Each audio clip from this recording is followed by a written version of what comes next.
नमस्कार दोस्तों, think different channel में आपका स्वागत है। और आज हम पढ़ने वाले हैं जीन पियाजे का संज्ञानात्मक विकास का सिद्धांत।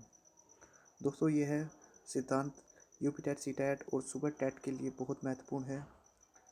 इस सिद्धांत से बहुत से क्वेश्चन बनते हैं। कुछ क्वेश्चन मैंने इस वीडियो के साथ अटैच भी किए हैं, जो कि इंक्लूड है इसी वीडियो में, जो कि इस सिद्धांत को पढ़ने के बाद देखेंगे हम। आपसे अनुरोध है कि इस पूरे सिद्धांत को आप अपनी नोटबुक में उतार लीजिए, ताकि इस पे रिलेटेड जितने भी क्वेश्चन है इससे संबंधित आप उन्हें हल कर सकें। तो चलिए शुरू करते हैं जीन पियाजे का संज्ञानात्मक विकास का सिद्धांत। दोस्तों, इंग्लिश में से कहते हैं gene Piaget's cognitive of development. Cognitive of development. देखिए, जीन पियाजे स्विट्जरलैंड के चिकित्सक मनोवैज्ञानिक थे। बालकों में बुद्धि का विकास किस ढंग से होता है, यह जानने के लिए उन्होंने स्वयं के बच्चों को अपनी खोज का विषय बनाया। उन्होंने स्वयं के बच्चों पर खोज की और यह जाना कि बालकों में बुद्धि का विकास किस ढंग से होता है। देखिए, संज्ञानात्मक विकास का तात्पर्य बच्चों के सीखने और सूचनाएं एकत्रित करने के तरीके से है।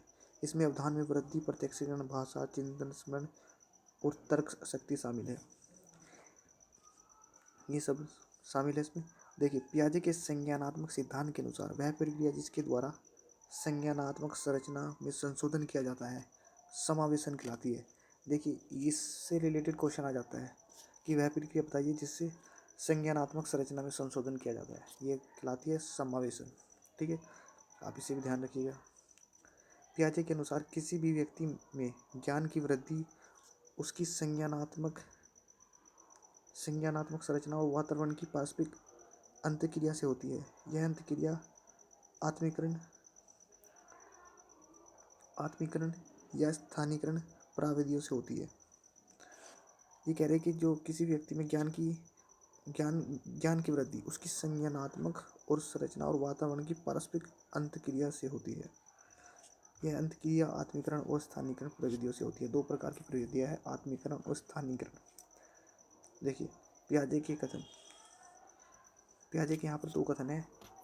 पहला कथन जो महत्वपूर्ण है, बच्चे सक्रिय ज्ञान के निर्माता और नन्हे वैज्ञानिक है जो संसार के बारे में अपने सिद्धांतों की रचना करते हैं। इस पे आधारित क्वेश्चन भी है, तो आप इसे ध्यान रखिएगा। ये पियाजे का कथन है। ये नहीं कह रहे कि बच्चे सक्रिय ज्ञान के निर्माता है और नन्हे वैज्ञानिक है जो संसार के बारे में अपने सिद्धांतों की रचना करते हैं, क्योंकि बच्चे अपने विचारों से दुनिया को देखते हैं, अपने विचार बनाते हैं दुनिया के बारे में, और यही इनका कथन भी है। देखिए, भौतिक और सामाजिक अंतःक्रिया के समय व्यक्ति ज्ञान की संरचना करता है जो पदार्थों और घटनाओं के प्रति मानसिक परिवर्तन के कारण होती है, जो ज्ञान की संरचना बनती है व्यक्ति के दिमाग में। अब पियाजे के संज्ञानात्मक विकास के सिद्धांत की उपनाम।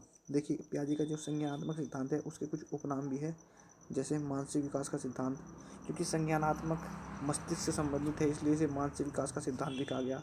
विकासीय अवस्था का सिद्धांत भी कहा जाता है, क्योंकि इसमें विकास की अवस्थाओं को बताया गया है। और विकासात्मक अवस्था का सिद्धांत भी कहा जाता है इसे। विकासात्मक अवस्था का सिद्धांत और अवस्था का सिद्धांत, क्योंकि इसमें 4 अवस्थाओं का वर्णन किया गया है विकास की, इसलिए इसे अवस्था का सिद्धांत भी कहते हैं। आगे बढ़ते हैं। पियाजे के संज्ञानात्मक सिद्धांत के अनुसार हमारे विचार और तर्क अनुकूलन के भाग है।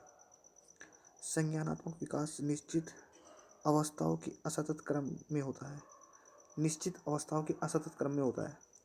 पियाजे ने बालक की बुद्धि का इस प्रकार का क्रमिक विकास या संज्ञानात्मक विकास 4 अवस्थाओं में विभाजित किया। कितने अवस्थाओं में विभाजित किया? 4 अवस्थाओं में, जो इस प्रकार है। देखिए, इसमें पहली अवस्था है इंद्रजनित कामक अवस्था, इसे कहते हैं, या संवेदी पेशी अवस्था, सेंसरी मोटर स्टेट। देखिए, यह अवस्था जन्म से 2 वर्ष तक होती है। इस अवस्था में बच्चा ज्ञानेंद्रियों के माध्यम से समझता है। देखिए, इसके नाम से पता चलता है इंद्रजनित गामक अवस्था, यानी इंद्रियों से जानने वाली ऐसी अवस्था। तो भूख लगने की स्थिति को बालक रोकर व्यक्त करता है वस्तु को। और इस अवस्था में जो वस्तु जो उसके सामने प्रत्यक्ष देखते हैं, उनके लिए उसी का अस्तित्व होता है। यानी जो वस्तु उनके सामने है, जो दिखाई देती है, वो सिर्फ उसी को एग्जिस्ट मानते हैं, वरना उनके लिए कोई एग्जिस्ट नहीं करता इंद्रजनित कामक अवस्था में। इस आयु के बालक की बुद्धि कार्य द्वारा व्यक्त होती है। उदाहरण के लिए चादर पर बैठा एक शिशु थोड़ी दूर स्थित वस्तु को प्राप्त करने के लिए चादर को खींचकर वस्तु प्राप्त कर लेता है। देखिए, इससे उसकी बुद्धि का पता चलता है। जब छोटा सा बच्चा एक चादर पर बैठा है और चादर पर थोड़ी दूर कोई वस्तु रखी है, तो उस वस्तु को प्राप्त करने के लिए वह चादर को खींचता है, उस प्रकार वस्तु प्राप्त कर लेता है। तो इस अवस्था में जो बालक की बुद्धि है, वो आप उससे बात करके नहीं पता कर सकते, उसके कार्य द्वारा ही व्यक्त होती है वो। यह अवस्था अनुकरण, स्मृति और मानसिक निरूपण से संबंधित है। ध्यान रखिए, अनुकरण, स्मृति और मानसिक निरूपण से संबंधित है यह अवस्था। पियाजे ने इस अवस्था को 6 उप अवस्थाओं में विभाजित किया। इंद्रजनित कामक अवस्था या संवेदी पेशी अवस्था को 6 उप अवस्थाओं में विभाजित किया। ये 6 उप अवस्थाएं, देखिए, उनके डिटेल में वर्णन जरूरी भी नहीं है वो, लेकिन ये जरूरी है कि इतना जान लिया जाए कि जो इंद्रजनित कामक अवस्था है उसको 6 उप अवस्थाओं में विभाजित किया गया है। अब जो दूसरी अवस्था है वो है पूर्व संक्रियात्मक अवस्था। 2 वर्ष से 7 वर्ष तक इसका समय होता है, पूर्व संक्रियात्मक अवस्था। इस अवस्था में अपने परिवेश और वस्तु को पहचानने और विभेद करना प्रारंभ कर देता है। देखिए, वस्तु को पहचानने और उसमें विभेद करना प्रारंभ कर देता है पूर्व संक्रियात्मक अवस्था में। इस दौरान उसमें भाषा का विकास प्रारंभ हो जाता है। वह खेल, अनुकरण, चित्र निर्माण, भाषा के माध्यम से वस्तु संबंधित जानकारी अधिकाधिक बढ़ाता है। धीरे धीरे वह प्रतीकों को ग्रहण करता है, किंतु वह तार्किक चिंतन के प्रति अनभिज्ञ रहता है। देखिए, इस अवस्था में वह अभी तार्किक चिंतन नहीं कर पाता, अभी भी पूर्व संक्रियात्मक अवस्था, इसमें वह अभी तार्किक चिंतन नहीं कर पाता। और इस अवस्था में अनुकरणशीलता शुरुआती अवस्था में पाई जाती है, यानी दूसरों को देखकर काम करने की जो प्रवृत्ति है वो अभी अपनी शुरुआती अवस्था में होती है। इस अवस्था में पूर्व संक्रियात्मक अवस्था, इसमें बच्चा निर्जीव वस्तु को सजीव समझने लगता है। जैसे बच्चा रो रहा है, फर्श पर गिर गया है और रोता है, तो हम फर्श को मारते हैं तो वो चुप हो जाता है, क्योंकि वो फर्श को भी संजीव समझता है। तो जबकि फर्श निर्जीव है, तो उस निर्जीव चीज़ों को भी सजीव समझने लगता है इस अवस्था में बालक। छोटी छोटी गणनाएं जैसे जोड़ना, घटाना आदि सीख सकता है इस अवस्था में। अब जो हमारी तीसरी अवस्था है वह है मूर्त संक्रियात्मक अवस्था, कॉन्क्रीट ऑपरेशनल स्टेट। यह 7 वर्ष से 11 वर्ष तक होती है। इस अवस्था में बालक विधल्य जाना प्रारंभ कर देता है। इस अवस्था को पहचान और विभेद करने की क्षमता विकसित हो जाती है। देखिए, इसमें पूर्ण विकसित हो जाती है, जबकि इससे पहले जो पूर्व संक्रियात्मक अवस्था है उसमें प्रारंभिक अवस्था में होती है विभेद करने की क्षमता और वर्गीकरण करने की क्षमता, पहचानने और विभेद करने की क्षमता, वर्गीकरण करने की क्षमता तो मूर्त संक्रियात्मक अवस्था में आती है। उसमें तर्क और चिंतन करना प्रारंभ हो जाता है। इसमें तर्क और चिंतन करना प्रारंभ हो जाता है, चिंतन अधिक क्रमबद्ध और तर्क होना प्रारंभ हो जाता है। देखिए, उसमें उसमें तार्किक जो चिंतन है वो नहीं पाया जाता पूर्व संक्रियात्मक अवस्था, लेकिन इसमें तर्क संगत जो चिंतन है वो अधिक क्रमबद्ध और तर्क संगत प्रारंभ हो जाता है। इस अवस्था में बालक यह विश्वास करने लगता है कि लंबाई, भार, अंक आदि सभी स्थिर है। वो इन सबको स्थिर मानता है, इनमें वेरिएशन नहीं समझ पाता। वह अपनी ओर की पर्यावरण, देखिए, वह अपने चारों ओर की, ये चारों ओर की है, वह अपने चारों ओर की पर्यावरण में अनुकूलन करने के लिए अनेक नियम सीख लेता है। वह अपने चारों ओर के पर्यावरण में अनुकूलन करने के लिए अनेक नियम सीख लेता है। बालक किसी पूर्ण या अंश के संबंध में तर्क कर सकता है और पूर्ण और अंश के संबंध में तर्क भी कर सकता है मूर्त संक्रियात्मक अवस्था में। ठीक है। और इस अवस्था में, देखिए, इस अवस्था में अपलटावी, जीवाद और मुद्राभार आदि संप्रत्यय के गुण आ जाते हैं। अपलटावी गुण, यानी देखिए, जैसे किसी बालक को जो कि मूर्त संक्रियात्मक अवस्था में है, यदि हम उसे 6+2 जोड़ना सिखाएं तो 8 आ जाता है, और 2+6 भी सिखाएं तभी वो 8 बता देगा, क्योंकि वो संख्याओं को पलटना और वस्तु के पलटना के संबंध में जानता है। जीववाद यानी संजीव और निर्जीव में फर्क कर पाता है। मुद्रा के विषय में जानता है, वो पैसे और सिक्के में फर्क जानता है। मूर्त संक्रियात्मक अवस्था में इतना गुण आ जाते हैं। और बाहर के विषय में जो अगली अवस्था है हमारी, वह है औपचारिक या अमूर्त संक्रियात्मक अवस्था, फॉर्मल ऑपरेशनल स्टेट। देखिए, यह अवस्था 11 वर्ष से प्रौढ़ावस्था तक रहती है। 11 वर्ष से प्रौढ़ावस्था तक रहती है। इसमें अमूर्त चिंतन, देखिए अमूर्त चिंतन होता है परिकल्पनात्मक या कल्पनात्मक चिंतन, अमूर्त चिंतन होता है। इस अवस्था की प्रमुख विशेषता है, देखिए समस्या समाधान के लिए वह इस अवस्था में परिकल्पनात्मक चिंतन, यानी अमूर्त का मतलब है जो सामने नहीं है, मूर्त, उसके विषय में भी वो चिंतन कर सकता है। यानी इसका मतलब समस्या समाधान के लिए वह परिकल्पना का प्रयोग कर सकता है, कल्पना का प्रयोग कर सकता है, ये सब इस तरह के चिंतन कर सकता है। इस अवस्था में भाषा संबंधी योग्यता, देखिए भाषा संबंधी योग्यता, संप्रेषणशीलता का विकास ऊंचाई छूने लगता है। तार्किक चिंतन, समस्या समाधान की क्षमता विकसित हो जाती है, तार्किक चिंतन भी इसमें आ जाता है। समस्या समाधान की क्षमता विकसित हो जाती है।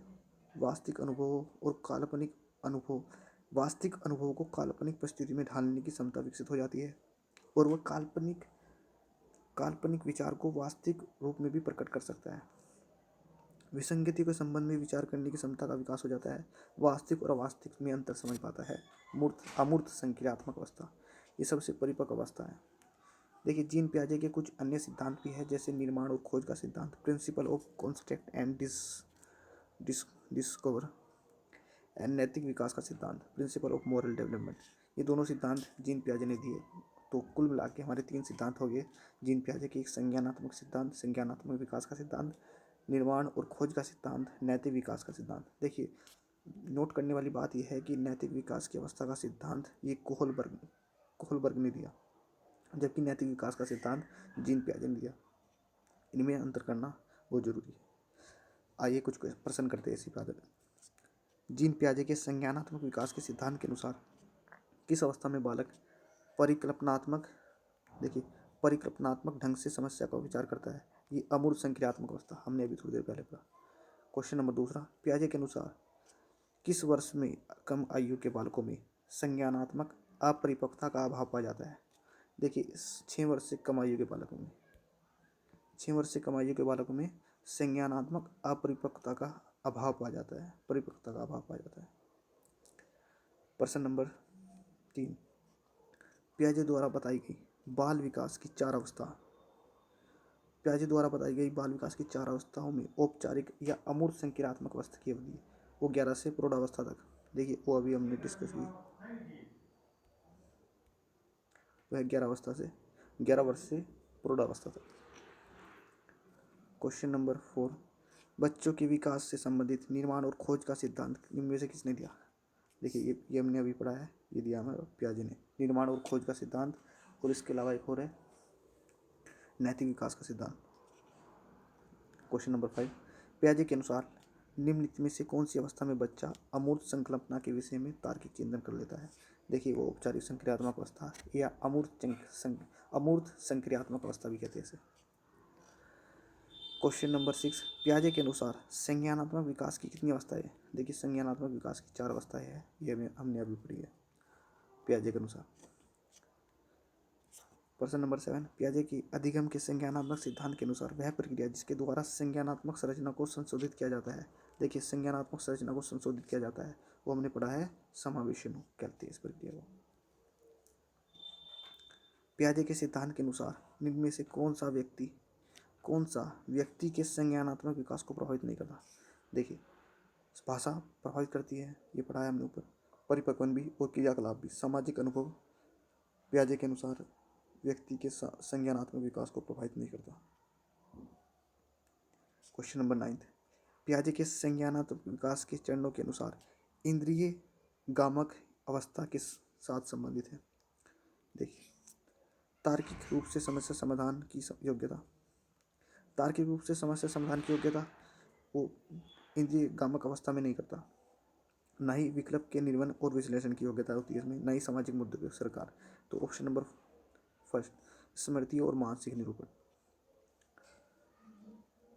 क्वेश्चन नंबर 10, किस ये वैज्ञानिक है डैश के विचार से बच्चे सक्रिय ज्ञान निर्माता तथा नन्हे वैज्ञानिक है जो संसार के बारे में अपने सिद्धांतों की रचना करते हैं? तो ये हमारे हुए पियाजे, ये पियाजे का कथन है। इन्होंने ही कहा था कि बच्चे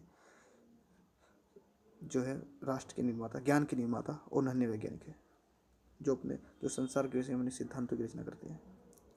मानसिक विकास की औपचारिक संख्यात्मक अवस्था की मुख्य विशेषता क्या है? अमूर्त चिंतन। देखिए अमूर्त चिंतन परिकल्पनात्मक चिंतन कर सकता है, औपचारिक संक्रियात्मक अवस्था या अमूर्त संक्रियात्मक अवस्था में। क्वेश्चन नंबर 12, 1 वर्ष तक का शिशु जब आँख कान हाथ से सोचते हैं तो उनमें से कौन सा स्तर शामिल होता है? देखिए, क्योंकि वो अपनी इंद्रियों से सोच रहा है तो इंद्रजनित कामक अवस्था या संवेदी संवेदी इसे क्या कहते हैं? संवेदी पेशी अवस्था। और क्वेश्चन नंबर 13, रिया कक्षा पिकनिक तय करने हेतु ऋषभ से सहमत नहीं है। वह सोचती है कि बहुमत को अनुकूल बनाने के लिए नियमों का संशोधन किया जा सकता है। यह सहपाठी विरोध पियाजे के अनुसार में से किस से संबंधित है? देखिए, यह सहपाठी विरोध प्रतिक्रिया है पियाजे के अनुसार। पियाजे के अनुसार संज्ञानात्मक विकास के किस चरण पर बच्चा वस्तु स्थायित्व को प्रदर्शित करता है? देखिए, हमने इंद्रजनित कामक अवस्था में पढ़ा है कि उसके लिए वस्तु का स्थायित्व होता है जो सामने होती है प्रत्यक्ष। तो वस्तु स्थायित्व का गुण होता है हमारी संवेदी प्रेरक चरण में। इसे कहते हैं इंद्रजनित कामक अवस्था। क्वेश्चन नंबर 15, बच्चे दुनिया के बारे में अपनी समझ का सृजन करते हैं। यह सिद्धांत का श्रेय है। देखिए, जीन पियाजे का सिद्धांत है। उन्होंने कहा था कि बच्चे ज्ञान निर्माता और नन्हे वैज्ञानिक है जो अपनी समझ से, अपने विचारों से संसार के बारे में अपने सिद्धांतों की रचना करते हैं।